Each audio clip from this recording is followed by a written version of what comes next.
Satu, saya tidak pilih yang hidup takut akan Tuhan. Kedua, saya nggak nanya Tuhan. So waktu itu nggak ngerti apa-apa bagaimana gitu. Itu dan juga orang tua saya nggak pernah kasih tahu saya, nggak pernah nasihatin saya bagaimana baiknya. Ketiga, saya itu yang penting kan tuh lihat mukanya manis. Jadi saya nggak bosen.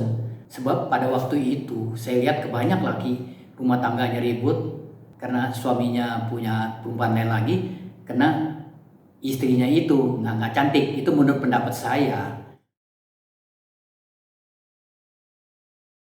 Kalau menurut saya sih problem utama bagi rumah tangga sebagai laki-laki, kalau dia itu tidak berfungsi lagi, nggak bisa menunjang keluarga lagi, ya mulai kacau. Nah juga seperti istri misalnya, kalau dia nggak melakukan pekerjaan rumah tangga, nggak mendidik anak, nggak jaga baik anak-anak, itu juga udah nggak ada fungsinya sama sekali. Dan makanya disitulah timbul kekacauan.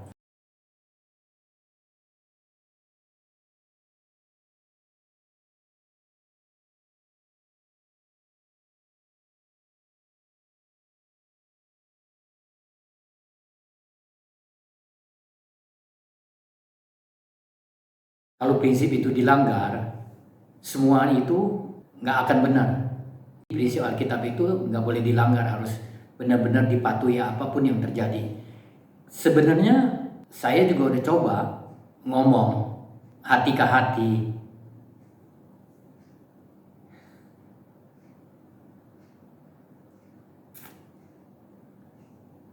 tapi apa yang saya ngomong itu nggak ditanggapi, belum didengerin udah dibantah terus.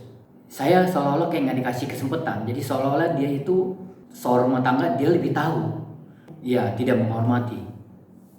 Sampai suatu hari saya katakan, kita nggak bisa, satu kapal ini ada dua kapten. Kalau kamu mau jadi kepala rumah tangga, silakan, saya nggak apa-apa. Saya musuh dia coba. Dia cobain akhirnya dia tanya pendeta juga.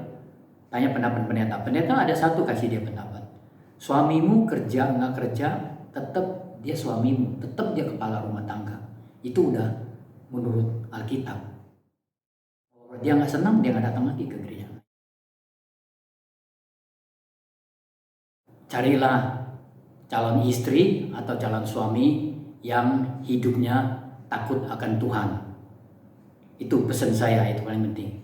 So nggak semua orang, biarpun dia sering ke gereja, biarpun dia udah percaya Tuhan 50 tahun, 30 tahun, belum tentu dia itu hidup takut akan Tuhan.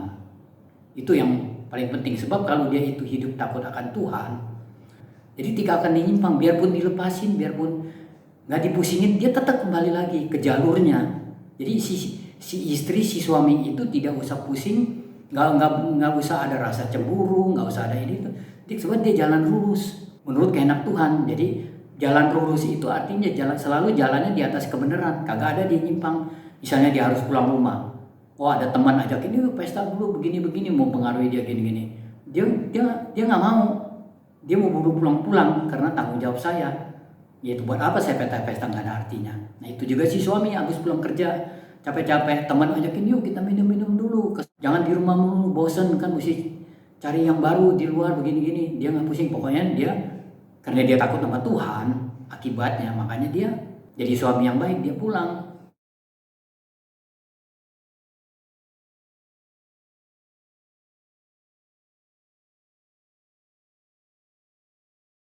Nah, kalau orang tua itu ngomong, didengerin.